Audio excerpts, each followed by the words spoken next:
Além da vida, um encontro semanal com a doutrina dos espíritos, codificada pelo ilustre pensador francês Allan Kardec.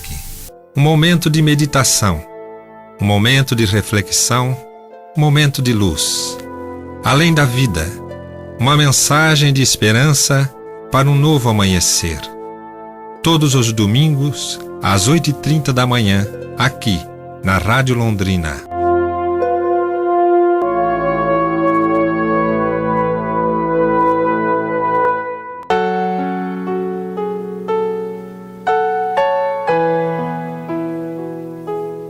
Bom dia, queridos amigos, ouvintes do programa Além da Vida. Nesta manhã de domingo, eu, Pedro João e o Gilberto estamos aqui novamente para a realização do programa. Eu, que retorno eventualmente em alguns dias que são necessários, pois o Cláudio, o companheiro atual do Gilberto no programa, está em viagem e tive a alegria de ser convidado para o programa, que é algo que realmente me traz muita satisfação, muito prazer. E estou novamente aqui para que nós possamos ler, aprender e estudar os postulados que a doutrina espírita nos traz como verdade e vida. Para iniciarmos o programa desta manhã, vamos ouvir a mensagem do Momento Espírita.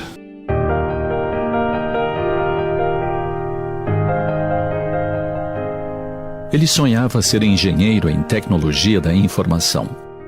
No entanto, bastou iniciar o curso para perceber que não era aquilo que queria. Concluiu que jamais se sentiria realizado se seguisse aquela profissão. Trocando ideias com seu pai, foi aconselhado a se tornar professor. Ele entrou para a faculdade de educação. Logo constatou o grande poder transformador que os professores detinham. Deu-se conta de que era isso que desejava se tornar e se entregou de coração ao novo sonho.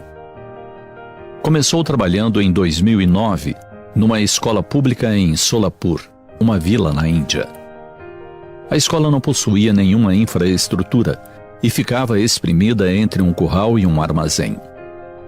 Poucos eram os alunos, pois as crianças tinham que trabalhar para ajudar na manutenção de suas famílias. As meninas não tinham incentivo algum para estudar. O professor Dissali resolveu abraçar a profissão como um verdadeiro sacerdócio. Ele estudara, se preparara e dispunha da vontade para alterar aquele estado de coisas. Dedicou-se a uma grande campanha, indo de casa em casa para convencer os pais da importância da instrução, da educação para os meninos.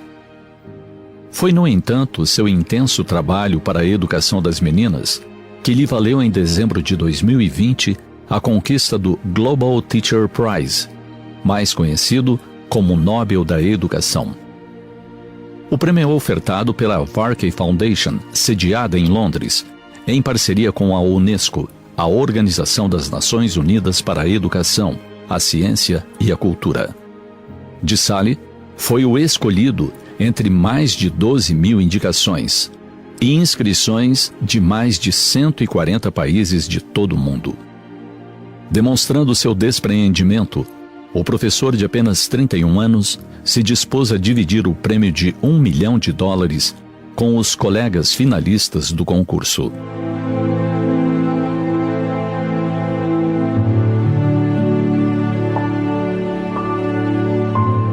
Grande diferença faz o ideal de uma pessoa em qualquer comunidade. Sua ação precisa, perseverante, tem real poder transformador. Um professor, um religioso, um líder, pode ser esse agente de mudança, levando as pessoas a pensarem de forma diferente, a enxergarem outros objetivos que não somente os imediatos, a valorizarem direitos como os da educação.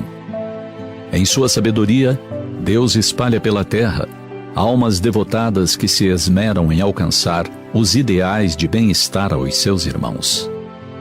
Eles despontam aqui e ali, como luzes que iluminam a ainda escura noite da ignorância, que toma conta de inúmeras mentes na terra. Em meio a condições totalmente adversas, eles semeiam a boa semente, regam-na com seu esforço e observam o seu lento crescimento sem desânimo. agentes de mudança. Que tenhamos disposição para verificar se onde nos encontramos não se faz necessária nossa positiva intervenção para alterar certos panoramas de estagnação. Se não se faz necessária a nossa palavra, compartilhando a luz do conhecimento, projetando claridade em ambientes escuros há muito tempo. Pensemos a respeito. Observemos e coloquemos nossa mente e nossas mãos em ação. O mundo espera isso de nós. E Deus conta conosco.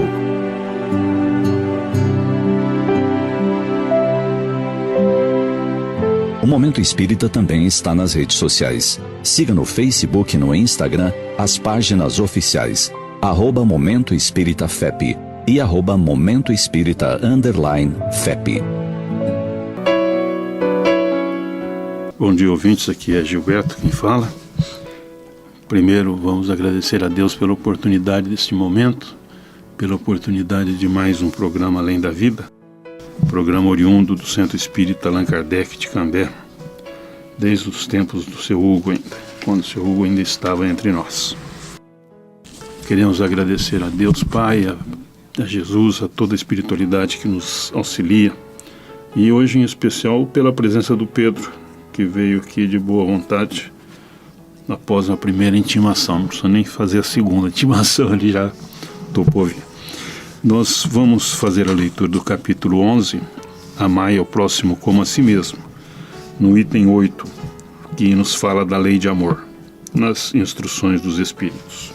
O amor resume a doutrina de Jesus inteira, visto que é esse o sentimento por excelência, e os sentimentos são os instintos elevados à altura do progresso feito. Em sua origem, o homem só tem instintos. Quando mais avançado e corrompido, só tem sensações. Quando instruído e depurado, tem sentimentos. E o ponto delicado de cada momento do sentimento é o amor. Não o amor no sentido vulgar do termo, mas esse sol interior que condensa e reúne em seu ardente foco todas as aspirações e todas as revelações humanas. A lei de amor substitui a personalidade pela fusão dos seres, extingue as misérias sociais. Ditoso aquele que, ultrapassando a sua humanidade, ama com o exemplo e com amplo amor aos seus irmãos em sofrimento. Ditoso aquele que ama, pois não conhece a miséria da alma, nem a do corpo. Tem ligeiros os pés e vive como que transportado, fora de si mesmo. Quando Jesus pronunciou a palavra divina, amor, os povos sobressaltaram-se e os mártires, ébrios de esperança, desceram ao circo. O Espiritismo, em seu turno, vem pronunciar uma segunda palavra do alfabeto divino. Estais atentos, pois que essa palavra ergue a lápide dos túmulos vazios e a reencarnação, triunfando da morte, revela às criaturas deslumbradas o seu patrimônio intelectual. Já não é ao suplício que a ela conduz o homem. Condulo à conquista de seu ser elevado e transfigurado. O sangue resgatou o espírito e o espírito tem hoje que resgatar da matéria o homem. Disse eu que em seus começos o homem só instintos possuía. Mais próximo, portanto, ainda se acha do ponto de partida do que da meta, aquele em quem predominam os instintos. A fim de avançar para a meta, tem a criatura que vencer os instintos, em proveito dos sentimentos, isso é, aperfeiçoar esses últimos, sufocando os germes latentes da matéria. Os instintos são germinação e os embriões do sentimento. Trazem consigo o progresso, como a glande encerra em si o carvalho, e os seres menos adiantados são os que, emergindo pouco a pouco de suas crisálidas, se conservam escravizados aos instintos. O espírito precisa ser cultivado, como um campo. Toda a riqueza futura depende do labor atual, que vos granjeará muito mais do que os bens terrenos, a elevação gloriosa. É então que, compreendendo a lei do amor que liga todos os seres, buscai nela os gozos suavíssimos da alma, prelúdios das alegrias celestes. Lázaro, Paris, 1862. Amor e reencarnação. As palavras mágicas, né, Pedro, que a lição nos traz. É muito interessante esse capítulo, porque ele fala diretamente da questão da evolução do ser, né? Nós nascemos simples e ignorantes e vamos, com o tempo, quando a alma é criada, né? Quando o espírito é criado, com o tempo, nas várias etapas evolutivas, conquistando lugares mais adequados ao nosso nível de evolução. Isso é um assunto que eu trago sempre para que eu possa explicar como que se processa, porque há muita ainda discussão sobre alguns postulados que o Espiritismo nos traz, principalmente no que toca ao princípio da reencarnação, né? Isso aí tem toda uma história dentro do contexto da humanidade, e a gente sabe que a necessidade da reencarnação, ela está dentro de um contexto de que nós ainda não conseguimos aprender o que precisávamos para poder evoluir e mudarmos de plano, sairmos do plano da Terra e para mundos felizes, mundos melhores, onde não existe todas essas dificuldades que a gente encontra aqui. Então, nessa etapa evolutiva, a gente nascendo no mineral, respirando no vegetal, se locomovendo no animal, pensando no homem, a gente continua evoluindo, mas um dos preceitos que mais é discutido e trazem à baila para a gente ter algum tipo de diálogo a respeito disso, diz respeito a um Deus que foi criado pela humanidade e não o Deus que nos criou, que é um Deus que não se isenta dos sentimentos humanos, que isso é totalmente fora do contexto, né? Um Deus que é perfeito, soberanamente justo, bom, onipotente, onisciente, onipresente, ele não pode castigar ninguém e não tem também a condição de perdoar. Esse Deus que eles criaram é um Deus que tem o perfil humano, e Deus supera tudo isso. Nós não temos sequer a mínima condição de imaginar o que é Deus. E dentro dessa escala evolutiva, dentro desse contexto da reencarnação, as pessoas me perguntam muitas vezes se a reencarnação é um castigo. E eu uso didaticamente uma história muito facinho de a gente poder vislumbrar para entender como é que funciona o contexto da reencarnação. Inclusive, esses dias eu estive atendendo uma professora no meu escritório e eu estava explicando para ela exatamente esse tema.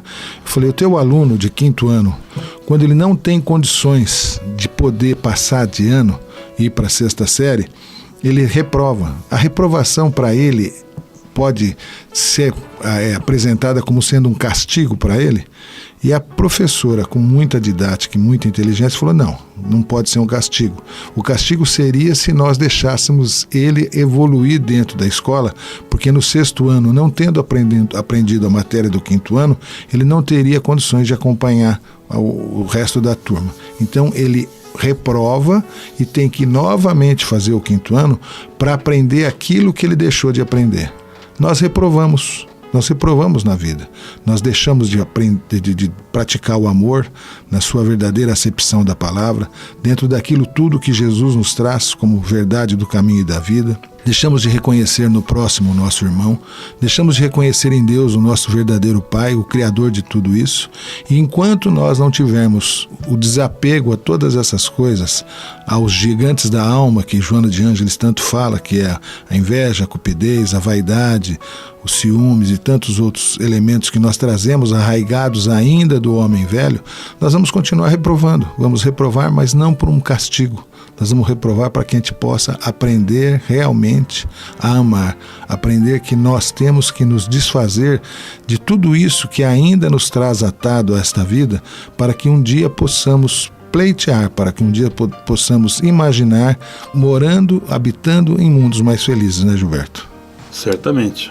A gente vai, na verdade, a gente vai tentando, né, Pedro? A gente vai se esforçando um pouquinho aqui, um pouquinho ali, e vai começando a entender a vida, começando a compreender, né, o que está acontecendo conosco. E esse é o processo evolutivo que a gente precisa manter em nós, chamado boa vontade. E se nós não tivermos boa vontade para conosco, né, na questão do aprendizado, da mudança, da compreensão, da transformação, nós não conseguiremos ter boa vontade para com o próximo.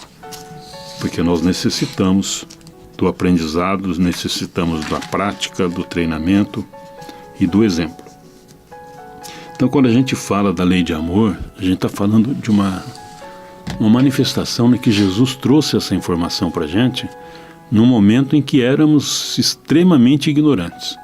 É só ver que 2000 anos depois do evento, né, do Cristo aqui entre nós ainda não conseguimos entender Jesus. A gente ainda estuda Jesus para aprender um pouquinho, para poder fazer alguma coisa, mas ainda não entendemos Jesus. Aqueles que já entenderam Jesus já caminharam muito, já estão, vamos dizer, na estrada da existência, bem longe da gente, nos deixaram para trás. A gente não está nem vendo a poeira que levantou onde eles passaram, que já baixou.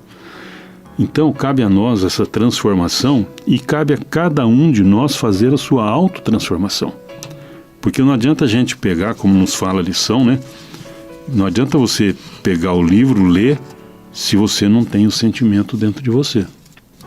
Não significa que nós tenhamos a lei de amor na sua totalidade, na sua amplitude dentro de nós, mas significa que nós já estamos começando a buscar entendê-la, que a gente está conseguindo falar sobre ela, porque já começamos a despertar em nós o interesse do crescimento, do aprendizado.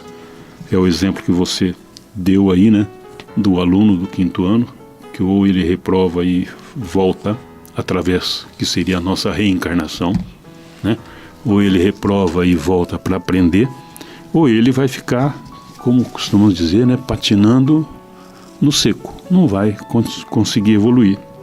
Então, Pedro, quando se fala da lei de amor, e a gente, lembrando só a mensagem da federação, né, dos agentes de mudança, a gente vê a transformação do mundo, ela não é feita pelos grandes da inteligência, não é feita por aqueles que são magnânimos, né, que são selecionadíssimos, seletos.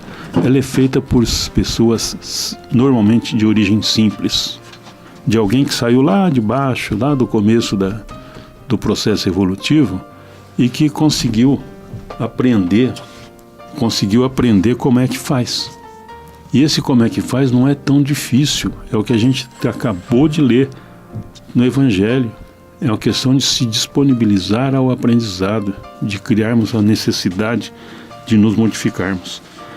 Então, quando a gente começa aí a ler, né, eu falo isso porque quando eu vim para a doutrina aí, sei lá, perto de uns quase 40 anos já, para começar a aprender alguma coisinha, para começar a caminhar, né, eu achava que eu tinha me afastado da igreja e não tinha necessidade de... Não sentia necessidade de aprendizado, de ficar correndo.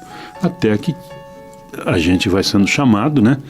Você recebe uma carta aérea, aí vem outra registrada, até que uma hora você abre o envelope e lê o que é o conteúdo daquele chamamento. E quando a dor chegou e chegou pesada, foi que a gente descobriu, né? Eu digo por mim, a necessidade não era de voltar à religiosidade, era a necessidade de começar a aprender um pouquinho dos ensinos de Jesus. Mas para que a gente possa aprender um pouco dos ensinos de Jesus, é necessário que a gente pelo menos tenha um princípio religioso que nos traga um Jesus vivo. Não aquele Jesus que está na cruz lá, pregado na cruz, em sofrimento eterno. Nós temos que tirar aquele crucifixo da nossa cabeça. Temos que tirar aquele crucifixo da parede, do pescoço, e colocar ali uma imagem de alegria do Cristo. Porque o Cristo não veio aqui para ser o exemplo do sofrimento. Ele veio aqui para ser o exemplo da existência humana, da existência do ser, do espírito. E veio nos dar o exemplo da continuidade da vida. Ele veio, desencarnou e voltou. Na realidade, Cristo não voltou até hoje, né? Porque ele nunca foi. Ele nunca nos deixou, nunca nos abandonou. Então a gente começa a perceber que esse agente de mudança constante que nós temos que praticar, ele está à nossa disposição em todos os momentos, Pedro. Isso só cabe a nós, cada um de nós individualmente, fazermos a nossa mudança. Não tem religião que mude alguém. Tem alguém que usa da religião como uma pequena escola, como uma parte do movimento, para começar a compreender.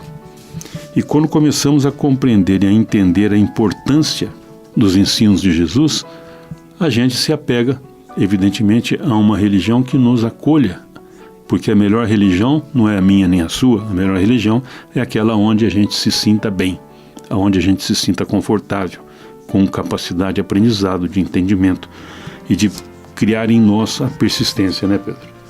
E a religião traz para nós um Jesus vivo. Achei muito importante você falar que ele não nos abandonou, e isso é muito real, porque após descobrirem que ele não estava mais no sepulcro, ele surge para Maria e ela não o toca, porque ela o vê em espírito e ela jamais entenderia qual era a situação que ele estava naquele momento. E depois ele volta a aparecer aos apóstolos, mostrando que ele continua entre nós. É uma visão, é uma forma da gente mostrar que Jesus desde sempre esteve conosco e ainda continua. E essa necessidade de Jesus voltar é algo que já ultrapassa a própria razão, porque os seus ensinamentos ficaram e vão ficar para a eternidade.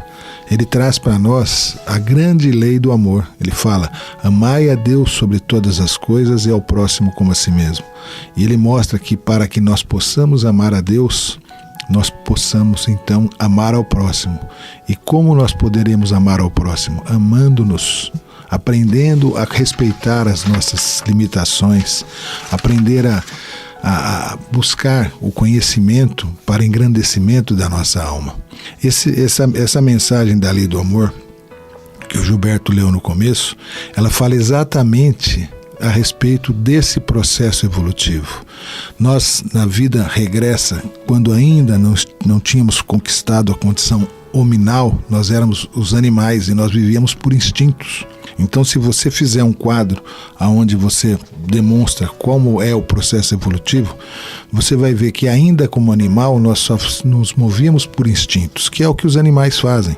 Eles têm o princípio inteligente, mas eles não têm o raciocínio, eles não desenvolvem em si o sentimento do raciocínio e do amor. E esse sentimento ele é conquistado enquanto nós estamos no estágio hominal. No processo evolutivo, depois que nós superamos esse contexto, nós passamos para uma situação de sublimação que é muito mais potencializado dentro do contexto do amor. Mas qual é a nossa obrigação enquanto estarmos aqui reencarnados como homem para que não tenhamos que estar repetindo todas as vezes a mesma matéria? Aprendermos a amar indistintamente. Essa é a grande mensagem do Cristo. É a mensagem do amor que na cruz ele mostra o amor que ele tem pela humanidade e ele pede para que Deus o perdoe aqueles que fizeram isso. E aí, Gilberto, eu vejo esse dualismo que criam, né, que fala que Jesus é Deus. E aí então ele fala na cruz: Pai, perdoe a que possam ser perdoados aqueles que o crucificaram. Porque eles não sabem o que fazem. Mas como é que ele pode ser Deus se ele, naquele momento, pede ao Pai para perdoar aqueles que fizeram isso com ele?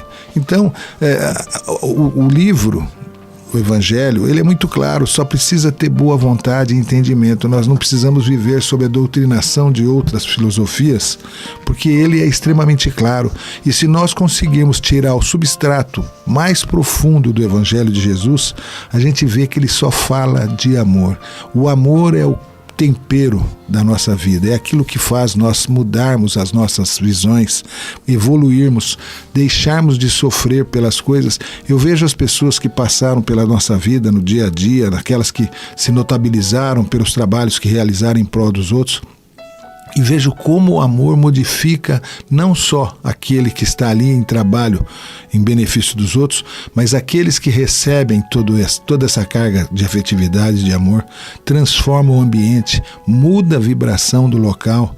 Todos aqueles que amam, quando você se aproxima, que são pessoas que são realmente abnegadas ao trabalho de fazer o bem, de dar o amor, você percebe que a vibração dele é uma vibração agradável, feliz, você se sente bem estar junto com ele. E isso não é feito como moeda de troca, é feita porque a partir do momento que as pessoas aprenderem a realmente amar, elas vão estar plenamente felizes.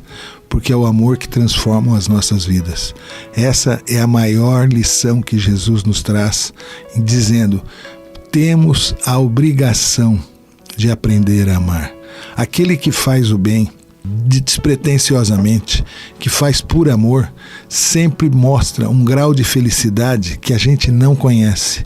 A satisfação, a vibração, o prazer que ela mostra em estar fazendo esse trabalho é algo que ainda nós precisamos conquistar, porque às vezes a gente faz alguma coisa em benefício de um ou de algum grupo, alguma coisa, e acha que isso já foi o suficiente. E a pessoa que está envolvida com o sentimento do amor, ela não faz isso uma vez ou outra, ela sempre faz. E tudo que ela faz é envolvida pelo amor. E é o amor que transforma a humanidade, né, Gilberto? Sempre, né? Sempre. O amor é o caminho, né? E Cristo é a personificação do amor. Tanto que ninguém vai ao Pai se não for por mim, né? As palavras dele. Que nós temos que passar por ele. Estava falando, Pedro, eu estava lembrando de uma das maiores escolas que a humanidade já teve, foi o Império Romano. O Império Romano formou grandes políticos para a época, formou grandes administradores, como também imperadores terríveis, né? Sanguinários. E formou no exército romano, com muita cultura, inclusive, geral, em todas as áreas, um jovem chamado Saulo de Tarso. E esse jovem chamado Saulo de Tarso transformou-se, né, com o tempo, no maior perseguidor do Cristo. Ele era sanguinário quando se falava em Cristo, ele queria detonar. E a grande transformação, talvez uma das maiores transformações da humanidade, foi exatamente o entendimento de Saulo às portas de Damasco. Quando ele cai da sua montaria e vê aquela luz enorme, de uma intensidade incrível, e ele vê que ali estava Jesus. Jesus era a grande vítima do seu perseguimento. Saulo perseguia Jesus o tempo todo. O sonho dele era derrotar o cristianismo. Naquele exato momento, quando ele identifica que é Jesus que está ali, e Jesus pergunta a ele: Saulo, Saulo, por que me persegues? E ele teve a resposta imediata de quem teve a compreensão momentânea e instantânea: Senhor, que queres que eu faça? E daí não precisa nem contar mais nada, porque todo mundo já deve ter lido a história de Saulo, né? Transformou-se em Paulo de Tarso, deixou todo o seu patrimônio material e foi praticar um outro caminho, né, pela vida. E foi a grande transformação do homem que fez a sua mudança radical. Esse momento, né, o agente de mudança, que foi o cristianismo, foi o próprio Cristo que veio ali como agente de mudança para transformar o Saulo em Paulo e fazer com que ele pudesse ter a compreensão e o entendimento e ser hoje o exemplo, né, que todas as religiões citam Paulo. Todas as religiões têm um tremendo respeito pelo soldado que se transformou em apóstolo, em discípulo, né, de Jesus. Então a gente vê que essa possibilidade de transformação, ela não é de hoje e já existe entre nós há muito tempo. Isso desde o começo da humanidade a gente vem se transformando, vem aprendendo. Você citou agora há pouco, Pedro, o exemplo dos animais, né? O amor parcial dos animais, dos instintos, né? Tanto que na maternidade, na família daqueles que convivem em agrupamento, a gente vê que os pais cuidam demasiadamente dos seus filhos, protegem até uma certa idade, quando veem que eles estão em condições de caminhar, dão a eles a liberdade, deixam de ser filhos, passam a ser um membro do agrupamento. E é isso que nós temos que fazer: proteger, auxiliar, orientar, mas ajudar para que os nossos filhos possam caminhar com as suas próprias pernas, através do seu próprio aprendizado, mas fazer com que eles caminhem com o seu aprendizado porque entenderam e compreenderam a necessidade das mudanças e dos melhoramentos, e não porque foi imposto a ele uma lei e uma norma. Aí vem Jesus e nos deixa essa lei maravilhosa, a lei de amor.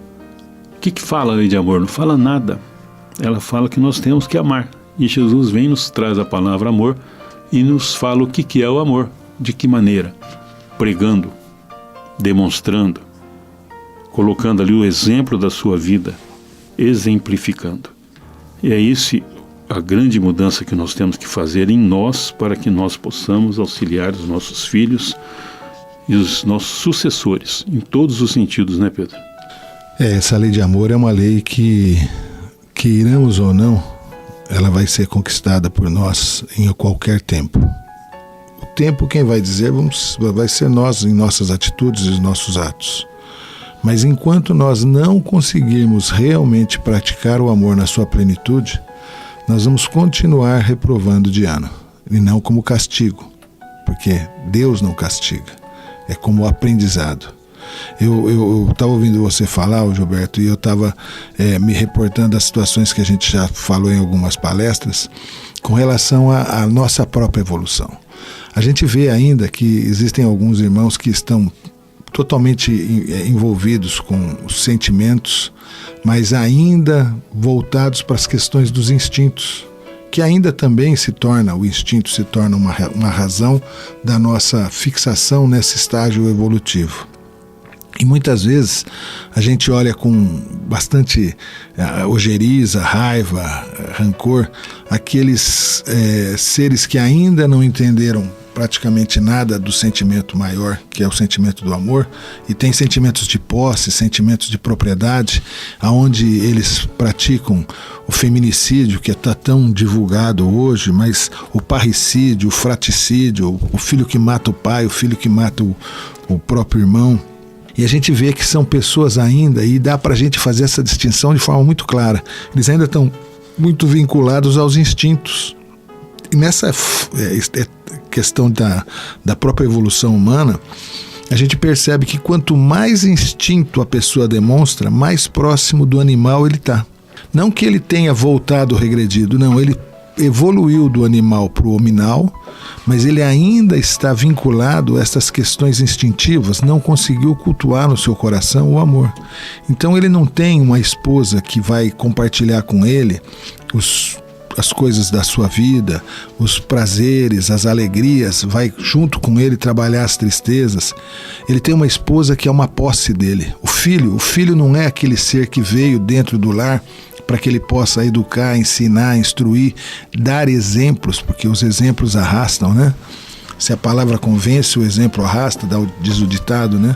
Mas eles têm esse sentimento de posse, que é um sentimento instintivo, quando na verdade ninguém é de ninguém, estamos aqui de passagem, ninguém fica para a eternidade aqui, nós vamos retornar quantas vezes for necessário para que a gente possa aprender a amar.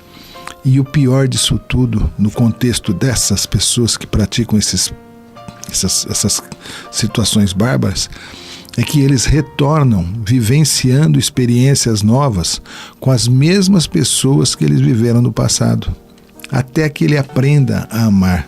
Não é castigo, é um ensinamento. Oportunidade, né, Pedro?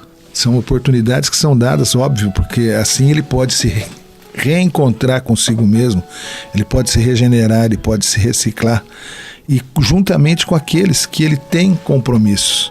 Jamais a gente vai se ver livre, e as histórias dentro dos livros e daquilo que a gente tem dos compêndios dos livros espíritas, nos traz histórias assim maravilhosas a respeito dessa retratação.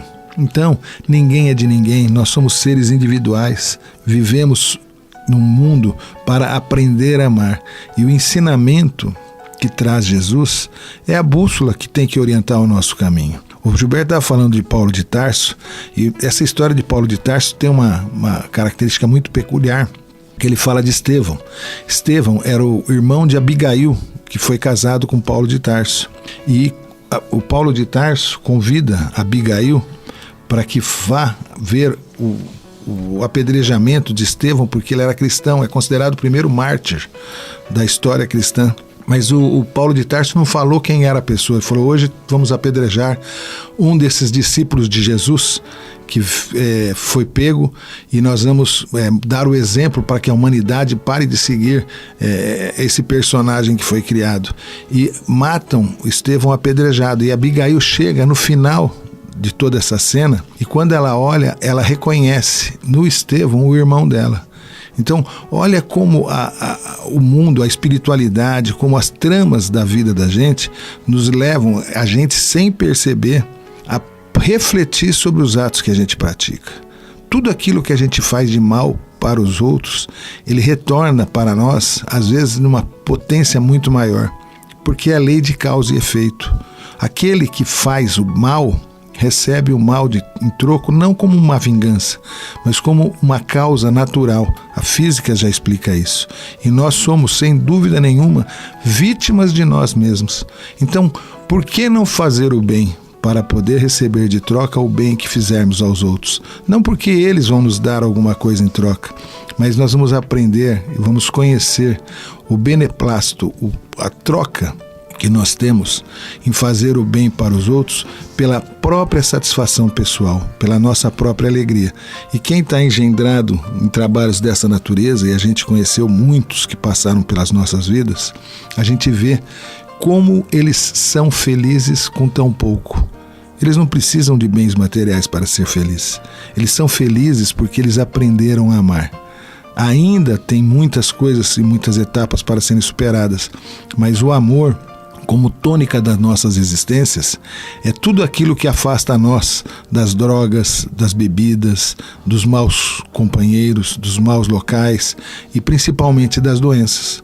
Porque aquele que cultua em seu coração, na sua mente, a raiva, a ira, o sentimento de vingança, como troca ele tem a doença. A doença é o despertador da vida dele, para que ele possa entender que tudo isso aí faz com que a gente possa, dentro do contexto da vida, adoecer. Então, melhor do que adoecer é viver bem e viver amando, né, Gilberto? O Pedro, só corrigir, você casou o Paulo de Tarso, ele era noivo. Ele vivia com Abigail. Tô brincando contigo, porque a gente sempre tem Paulo de Tarso como exemplo de vida e momento. E de transformação, né? E da transformação maior que aconteceu dentro de um ser humano, né? Que a gente pudesse valorizar. Nós estamos aí com o nosso tempo hoje bem curto, porque tem uma mensagem do Zé Antônio no final. E com esse tempo maravilhoso que a gente tem, nós temos que aproveitar para podermos agradecer a Deus pela oportunidade. Não deu hoje muito aproveitar o Pedro aqui, porque o tempo foi mais curto, mas valeu. Agradecemos a ele, a Jesus, a espiritualidade por esse momento que nos trouxe e pela oportunidade que a gente teve de aprendizado, de poder trazer um pouquinho daquilo que a gente tem de entendimento da lei de amor.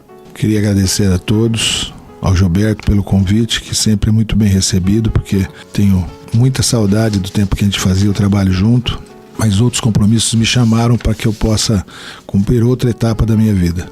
Mas agradeço a vocês que são ouvintes do programa há muito tempo, aqueles que estão começando agora também, e termos sempre como inspiração na nossa vida o amor, que veio ser proclamado, ensinado e está no Evangelho de Jesus Cristo. Obrigado a todos, um excelente domingo e que Jesus possa abençoar a todos nós. E ao Cláudio, que está lá em Tangará da Serra, ele se elevou, porque agora ele foi para a Serra. Um grande abraço, Cláudio e Silene, que Deus os abençoe a todos. Olá, amigos.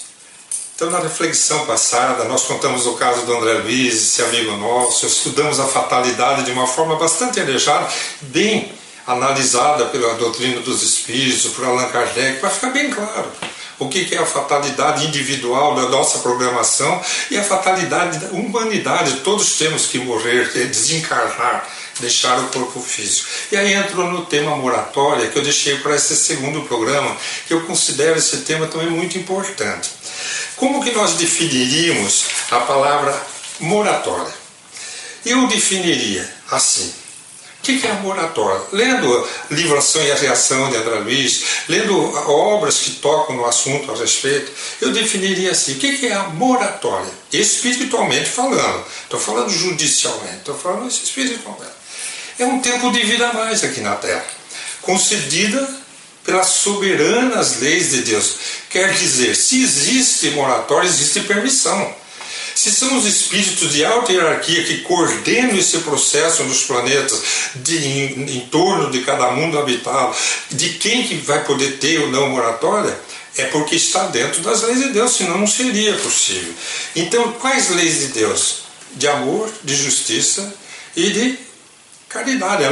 Justiça e misericórdia, as duas leis divinas básicas que expressam a lei de amor, principalmente. Então nós vamos pensar, analisamos o caso do André, da moratória que ele teve de 6 anos, mas hoje nós vamos contar um outro caso muito particular. Primeiro vamos falar sobre o que seria a moratória pela lei da misericórdia, na minha opinião. Quer dizer, quando que a lei da misericórdia entra e oferece a um indivíduo na Terra uns anos a mais de vida. E a gente, erroneamente, é levado a pensar que Deus só vai beneficiar quem merece. Ao contrário, misericórdia para quem não merece. Esse é o problema. Misericórdia para quem não tem crédito. Misericórdia para quem tem muito débito. Porque senão não precisaria de misericórdia, precisaria de justiça. Quem tem crédito, pela justiça, ele recebe de Deus o que ele precisa. Mas se não tem, se recebe de Deus, é pela bondade de Deus que recebe. Então a definição seria assim, a moratória pela misericórdia divina seria uma ferramenta aplicada às criaturas ainda muito comprometidas com as leis de Deus e que não deram conta nessa existência de resolver seus débitos. Quer dizer, eles estão desencarnando e não fizeram absolutamente nada. Então, para isso, eu vou sugerir a vocês que procurem o livro Painéis da Obsessão, escrito pelo espírito Manuel Filomeno de Miranda, através do médium Divaldo Pereira Franco.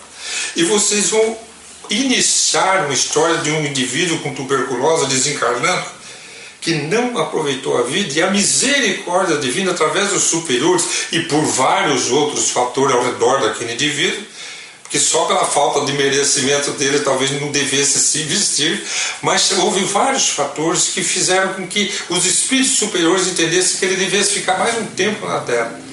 E levaram esse indivíduo que estava desencarnando, ele foi para a cirurgia na vida física e espiritualmente para uma transfusão de energia vital. Gente, não é passe magnético. Foi pego uma pessoa encarnada que tinha muita energia, foi um doador, foi colocado espiritualmente enquanto dormia numa maca. Do lado dele, que enquanto estava lá, tinha passado pela cirurgia, estava na outra maca, recebendo através de tubos específicos, recebendo aquele fluido vital, para ele ter mais alguns anos de vida na Terra, para acordar para a necessidade de fazer algo que ele não tinha feito nada. Então essa é uma moratória que é a lei da misericórdia que está oferecendo através de muitas análises, muito julgamento da espiritualidade superior, e os exemplos vocês vão encontrar nesse livro. A revista eletrônica O Consolador, escrito pelo Astolfo Oliveira Filho, Astolfo Legário de Oliveira Filho, pelo José Carlos que monta diagrama toda a revista com muito carinho. Eles têm uma edição de número 335, em que o Astolfo, no capítulo lá na sua página, o Espiritismo Responde, ele abre um estudo sobre a moratória e ele apresenta 2 exemplos, um de José Raul Teixeira, o orador, onde ele pega uma matéria feita por Jornal Imortal de 2009, não me lembro de qual mês que era, de 2009, e outra que é uma matéria de um sobrinho meu, Alessandro Viana, que ele faz uma matéria para essa revista O Consolador, do número 234, ano 5, então oconsolador.com.br, número 234, vocês vão ver uma entrevista sobre alguns temas, e está lá Alessandro Viana Vieira de Paula falando sobre a moratória de uma maneira muito profunda, e ali ele vai contar o caso do que nós vamos chamar da moratória ligada pela lei da justiça, não da misericórdia. O que é justiça? O nome está dizendo, isso é justo, quer dizer, a cada um conforme a sua obra. Então você conquistou esse direito. E ele vai apresentar lá, nós já estamos estudando, inclusive é o livro nosso de estudo aqui em casa, hoje é o Obreiros da Vida Eterna, de André Luiz, através de Chico. pela FEB, pela editora FEB. E nesse livro tem o caso da Albina.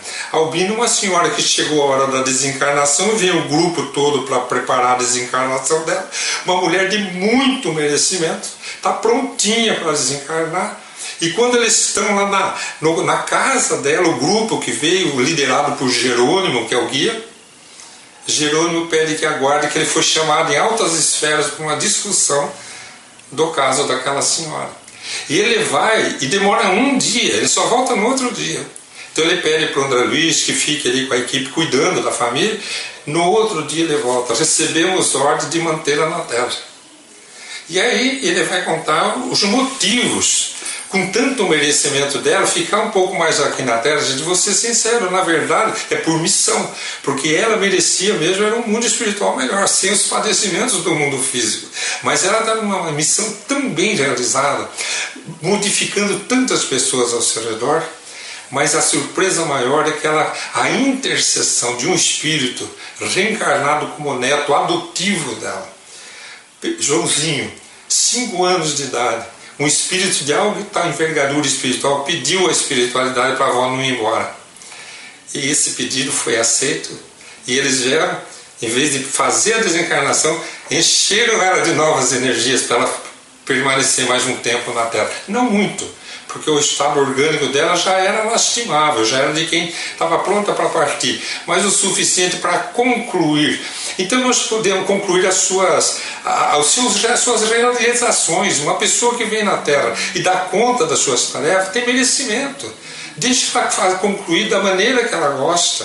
Então você recebe essa moratória para terminar do seu jeito, com louvor à existência, para poder deixar a vida física tendo construído o que você teve vontade. Não só a soberana vontade de Deus dizendo isso você tem que fazer, mas você também poder dar vazão aos seus desejos que estão em coerência com a vontade de Deus, que às vezes a sua vontade é a vontade de Deus dentro de você. Então eles consentem que isso aconteça com essa moratória. E aí ficaria então o que eu chamaria de a moratória pela lei de amor. É aquele espírito que veio em missão tão sublime aqui na Terra, os grandes mensageiros de Deus aqui na Terra, que poderiam desencarnar, mas são tão úteis à humanidade, e até reencarnar outro, encampar aquele papel que a pessoa está passando, perde mais tempo. É o caso de Chico Xavier, por exemplo. Chico Xavier, que nós cometemos o engano de dizer que ele desencarnou dia 2 ele nasceu. Ele nasceu dia 2 de abril, ele desencarnou no dia 30 de junho, então mês de junho nós homenageamos Chico sempre.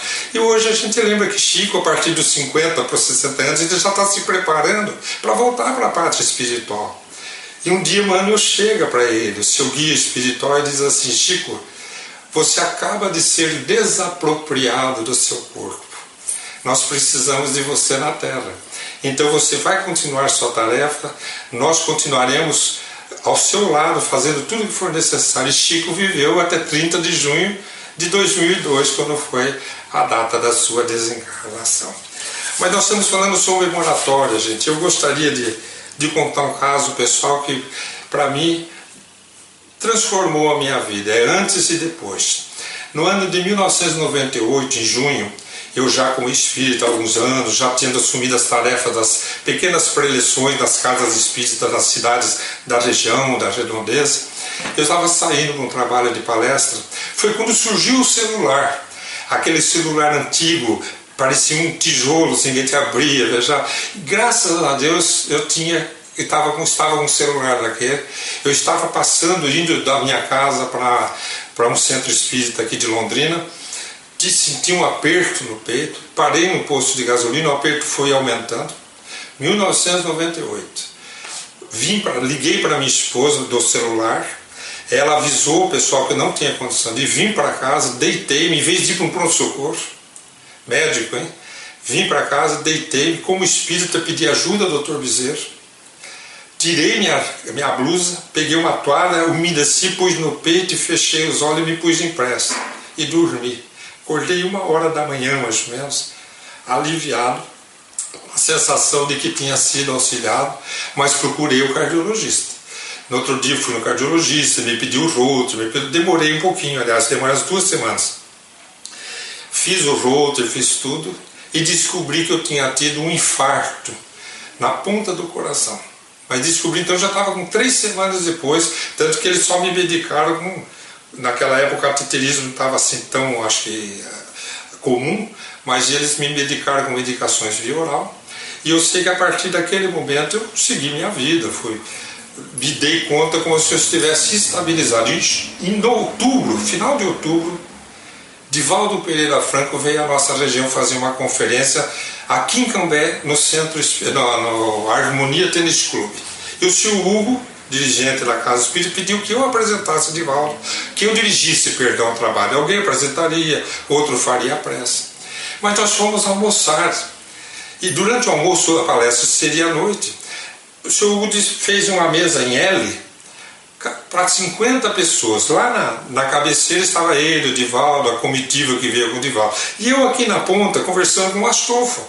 Estava eu, minha esposa, o Astolfo, a Célia, a Olanes, a esposa, a Ivone, e conversando e batendo papo. E de repente, eu senti 2 mãos sobre meus ombros. Eu olhei, era o Divaldo, o médium, o orador espírita. Ele tinha terminado de almoçar, ele saiu, ele pôs a mão nos meus ombros e disse assim: vim te trazer um recado de Caibar Schutel. Caibar Schutel era um amigo do seu Hugo, né? Então ele que ajudava o seu Hugo em todos os trabalhos espíritas. Ele pediu para dizer que o senhor acaba de receber, ele me chamou o senhor não, perdão, que você acaba de receber uma moratória. Era para você ter desencarnado há poucos meses atrás. Você teve um infarto. O Divaldo não sabia de nada, nem seu Hugo. Ninguém sabia. Eu e minha esposa. Você teve um infarto alguns meses atrás e seria seguido de um AVC e da sua desencarnação. Mas agora você veja bem. Aí vem a moratória pela lei da misericórdia e tem pela lei da justiça e lei do amor. Então é lógico que o meu é pela lei da misericórdia. E ele falou assim: você ainda tem compromissos não resolvidos, muito sérios. Então é necessário que você persista mais um tempo na Terra, para que você dê conta desses compromissos. Poderia ser uma informação, como diz Allan Kardec, a verdade tem que ser universal. A mesma informação, para ser uma verdade incontestável, ela tem que ser vinda por outros médios e outros lugares, e isso aconteceu. No mês seguinte, houve um trabalho de cura mediúnica, em que uma médium recebia o médium que dizia ser Dr. Bezerra, e nós respeitávamos muito, e como eu não estava bem, eu fui. E quando eu estava sendo atendido por ele, ele olhou para mim e disse assim: nós estamos fazendo uma nova programação para a sua vida. Não tinha. Era para ter encerrado há poucos meses atrás. Era uma nova programação. Eu estava de moratória e acabou de ser confirmado ali. Você está sendo reprogramado então para uma nova continuidade na sua existência. Fique tranquilo, confie, nós estaremos sempre junto com você. Recebi o atendimento e foi embora. Faz 22 anos que eu estou nessa moratória. O que eu posso dizer dessa moratória? Lutas em todos os sentidos difíceis. Morais, espirituais, obsessões familiares terríveis, pessoais e físicas, doenças. 3 caminhos de provas de expiação que me faltavam. Eu ia deixar o mundo físico na hora da minha desencarnação sem ter dado conta de muitos compromissos. Então faz 22 anos que eu estou aqui. Há 3 anos eu estou sendo amparado por um benfeitor chamado Linfoma. Esse Linfoma que criou praticamente esse programa de reflexões onde nós estamos aqui. Então eu chamo de um abençoado companheiro de jornada. Ele tem me ajudado muito. Nunca vivi momentos tão abençoados na minha vida quanto nesses últimos 3 anos. Minha esposa sabe disso. Nós aqui em casa nunca nos espiritualizamos tanto quanto nesses últimos 3 anos. Muitos problemas espirituais se resolveram nesse processo. Então eu sou uma pessoa profundamente grata, porque é como se eu tivesse desencarnado, reencarnado e tivesse que dado conta das provas que eu não tinha terminado, mas na mesma existência e com muito auxílio. E eu participando mais ativamente que eu não estava, porque senão talvez eu já tivesse me liberado de muitas coisas negativas que eu não tinha conseguido. E uma frase que marca muito essa jornada minha com o Espírito é uma frase de Emmanuel. E ontem à noite eu encontrei o livro que tem essa frase. Que temos nossas contas com a sombra, para que a luz nos favoreça.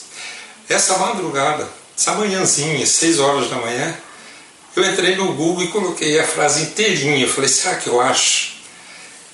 Abriu inteirinha a página, fonte viva, guarda da paciência. Então vou encerrar o nosso raciocínio, o nosso estudo sobre moratória, lendo a página do meu coração, que aqui tem a frase que me educa durante todos esses 22 anos de moratória, que me sustenta, que temos nossas contas com as sombras, para que a luz nos favoreça. Diz assim: guarda a paciência, provavelmente estarás retendo há muito tempo a esperança torturada. Desejarias que a resposta do mundo aos teus anseios surgisse imediata, agasalhando o teu coração. Entretanto, que paz desfrutarias no triunfo aparente dos teus próprios sonhos, sem resgatares os débitos que te encadeiam ao problema e à dificuldade? Como repousar, diz Emmanuel, ante a exigência do credor que nos requisita? Descansará o delinquente ante a justa reparação à falta? Antes da justa reparação da falta, o delinquente pode descansar? Sabes que o destino materializar-te-á os planos de ventura, que a vitória te coroará, enfim, a senda de luta. Mas reconheces-te preso ao círculo de certas obrigações. Gente, era o recado que eu recebi. Você tem que dar conta de algumas obrigações que você não resolveu. Aí ele vai dar alguns exemplos aqui: o lar convertido em forja de angústia, o parente que menospreza, que traz ingratidão, a conspiração das sombras, a enfermidade do corpo. E diz Emmanuel: se as provas te encarceram nas grades contingentes do dever a cumprir, tem paciência e satisfaz as obrigações a que te enlaçastes. Não renuncies ao trabalho renovador. Recorda que a vontade de Deus se expressa cada hora nas circunstâncias que nos cercam.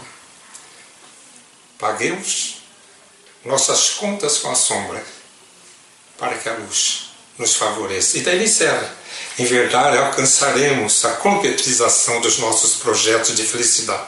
Mas antes disso é necessário liquidar com paciência as dívidas que contraímos perante as leis de Deus.